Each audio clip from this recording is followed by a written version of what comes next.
Ang Bukidnon sa Pilipinas, ang mga katutubong mamamayan ay nagbibigay buhay sa isang nasalimuot at kayamanang kultura na nagpapakita ng kanilang natatanging pagkakakilanlan. Ang kanilang pangunahing pamumuhay sa agrikultura ay nagpapahayag ng diwa ng pag-aalaga sa lupa, kasalukuyang naglalaman ng iba't ibang aspeto ng pagsasaka, kabilang ang pagtatanim ng palay, mais at kape.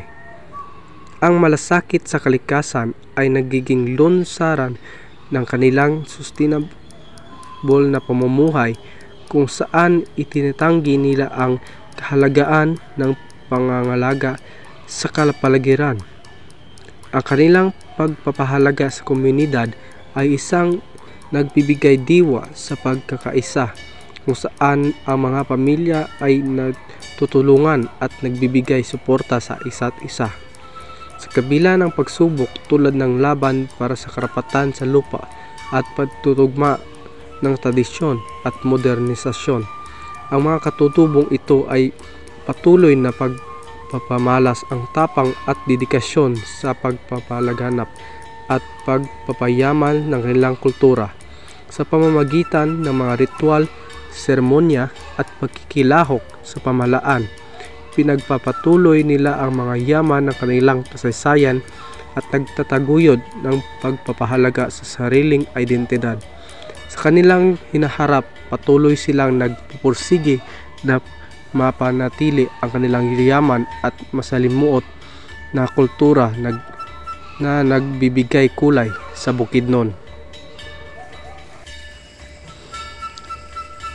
Ang tribo ng Mangyan sa Pilipinas ay kilala sa kanilang masiglang pamumuhay na nakaugat sa agrikultura, sa kanilang mga tradisyon na pagsasalaysay at sa kanilang makulay na kultura at pananampalataya. Ang kanilang pamumuhay ay umiikot sa pagtatanim ng palay, mais at abaka, at malalim na ugnayan sa kanilang kalikasan. Mahalaga sa kanilang komunidad ang mga seremonya at ritual na nagpapakita sa kanilang paggalang sa mga ninuno at mga kalikasan. Ang pagbibigay halaga sa orihinal na sining at musika ay bahagi ng araw-araw na buhay ng Mangyan. Ang kanilang kultura ay maningning sa mga tradisyonal na kasuotan, pag-uukit ng kahoy at ibang sining ng paggawa. Ang kanilang mga alamat at mitolohiya ay naglalarawang ng kanilang paniniwala sa kababalaghan at mga aral na ipasa mula sa henerasyon hanggang henerasyon.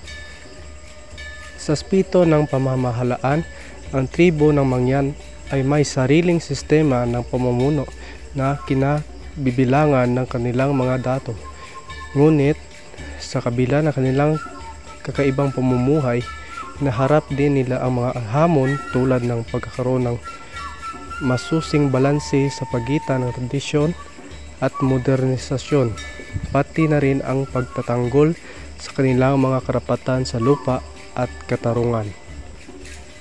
Mga Manobo, sila ay isa sa mga pangkat etniko ng Pilipinas na nasa mga lugar na katulad ng Agusan, Bukidnon, Cotabato, Davao, Misamis Oriental at Surigao del Sur.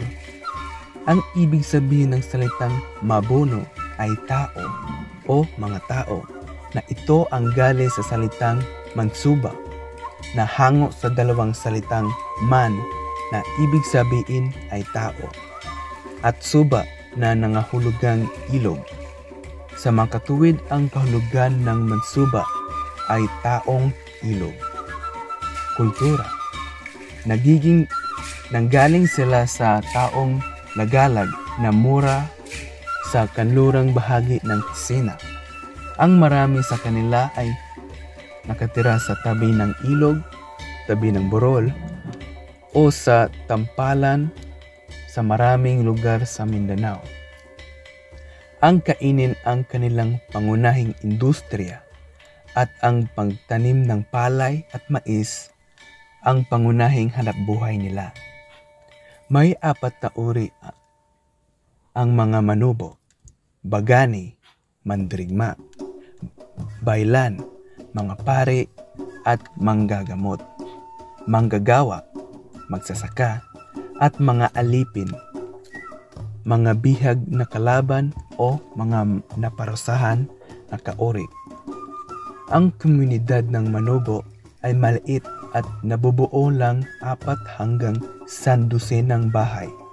Mayroong rin silang agrikulturang slash and burn. Ang kasuotan nila ay binurdahan ng gawa sa abaka. Kinulayan ito gamit sa pagkulay sa kalikasan. Ang mga buhok nila ay inaayos sa islong burns or bangs at nilalagyan ng suklay na gawa sa kawayan at mga dekorasyon katulad ng perlas. Gianga tribe. There are various of Lumad tribal groupings of Mindanao, and it includes the tribe of Gianga, known as Giangan tribe. This Giangan tribe is also known as Bagubo Klata or Klata or Giangan Bagubo or Jangan, who are indigenous of the province of Davao. They are known and entitled as one of the most elaborately dressed tribes. Also, they are known for their fine artistry. Back then, they were feared warriors. It also one of the subgroups of Bagubo. This Giangan tribe literally translate and called the forest dwellers, as they are the people who pass by the forest. Giangan Piata is usually located in southern Mindanao, Philippines, Davao del Sur or Davao City, Calinan District.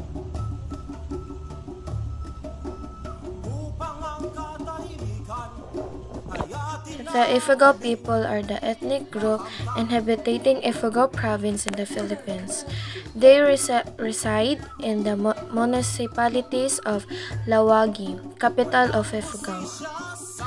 And the province is one of the smallest province in the Philippines, with an area of only 2,551,778 hectares, or about 0.8% of the total Philippines land area. As of 1995, the population of the Ifugaos was counted to be 1,331,635, although the majority of them are still in Ifugao province. Some of them have moved to Baguio, where they work as wood carvers, and to other parts to the Cordillera region. Ang lumad ay isang pangkat ng mga katutubong tao ng katimugang Pilipinas. Ito ay salitang Cebuano na nangangahulugang katutubo. Tunay ngang makulay ang kultura ng mga lumad. Makikita sa bawat ritual at bawat paniniwala kung paano nila pinapahalagahan ang kanilang kultura. Ang kanilang pagkatao, makikita rin ang malaking respeto na ibinibigay nila sa isa't isa, kung kaya't nagkaroon sila ng isang matibay na komunidad. Ang kultura ng mga lumad ay ang nagbibigay buhay sa kanilang pamayanan. Ang kultura ng mga lumad ay bumubuo ng isang komunidad. Nakatira ang mga lumad sa malusog na kagubatan. Isa sa kanilang gawain sa araw-araw na pamumuhay ay ang pagtatanim ng bigas, kamote at gabi. Gumagawa rin sila ng beds, itak, kaldero at pana. Araw-araw silang nagpapasalamat kay Manama dahil naniniwala sila sa kailangan mong ibalik ang bagay na hinihingi mo sa nagmamay-ari. Si Manama ay tinuturing nilang God o Diyos. Mayroong 14 to 17 million ang naninirahan na indigenous people sa ating bansa at 61%, humigit kumulang 8.5 to 10.3 million dito ay ang mga lumad sa kabilang sa 110 ethno-linguistic groups ayon sa United Nations Development Program.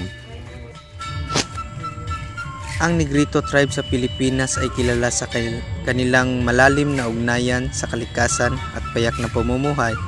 Ang kanilang pamumuhay ay naglalarawan ng pagiging masigla sa pangangaso, pagsusumikap sa pagkuha ng pagkain mula sa kalikasan at paggamit ng likas yaman sa kanilang pangangailangan. Tradisyonal na kasuotan tulad ng bahag at paggamit ng mga naturang materyales ay bahagi ng kanilang kultura. Ang mga Negrito ay may mga ritual at sayaw na nagpapakita sa kanilang pagpapahalaga sa kalikasan at pagpapakita ng pasasalamat sa anumang biyayang kanilang natatanggap. Ang kanilang mga tradisyon ay nagbibigay diwa sa kanilang kahalagahan bilang bahagi ng kalikasan at pangangailangan ng pangangalaga dito. Sa aspeto ng pananampalataya, naniniwala ang mga Negrito sa mga espiritu ng kalikasan at mga ninuno. Ang kanilang mga ritual at paniniwala ay nag-uugma sa kanilang pangangalaga sa kalikasan at pagpapakita ng paggalang sa kanilang mga pinagmulan. Ang pamumuhay, tradisyon, kultura at mga paniniwala ng Negrito tribe ay nagtataglay ng kahalagahan sa pagpapahalaga sa kalikasan, pagpapakita ng pasasalamat at pagpapahalaga sa kanilang natatanging papel bilang bahagi ng kultura ng Pilipinas. Teduray or Tiruray is one of the major indigenous peoples of southern Philippines. This indigenous group composed of two distinct ethnic groups, the Tiduray and the Lambangian. The word Tiduray comes from word Chu, meaning man, and Duray referring to a small bamboo with a hook and a line fishing instrument. The Tidurays are known for their distinct and unique culture, beliefs, customs, traditions. These people exhibit strong family ties but are too dependent on other members who are more influential and affluent in the community. The Tiduray are honest, soft-spoken, shy, sensitive, and soft-hearted people. They are also hospitable and peace-loving, a klakad or a traveler who is still on a road by nightfall. In a Finuo, where he does not know anybody, can knock at the nearest Tiduray dwelling where he will be readily accepted and given the respect and hospitality extended to strangers and guests alike. Ang mga Igorot ay isang pangkat etniko sa Pilipinas. Matatagpuan sila sa Cordillera, sa Luzon, at sa hilaga ng bansa. Mayroong 6 na lalawigan ang Cordillera Administrative Region. Ang mga Igorot ay kilala sa kanilang pagiging masipag, matatag at tapat sa kanilang pinagmulan. Mga ugaling hindi basta-basta hinahayaang makuha ng ibang ang kanilang mga namana o nakuhang mga kayamanan. Mayaman sila sa kultura at paniniwala na hanggang ngayon sa ibang lalawigan ay nagsasagawa. Ang kultura at tradisyon ng mga Igorot ay isang primitibong pangkat etniko sa Pilipinas. Ang kultura at tradisyon ng mga Igorot ay popular dahil sa kanilang mga kasuotan na bahag at pamumuhay sa pamamagitan ng root crops.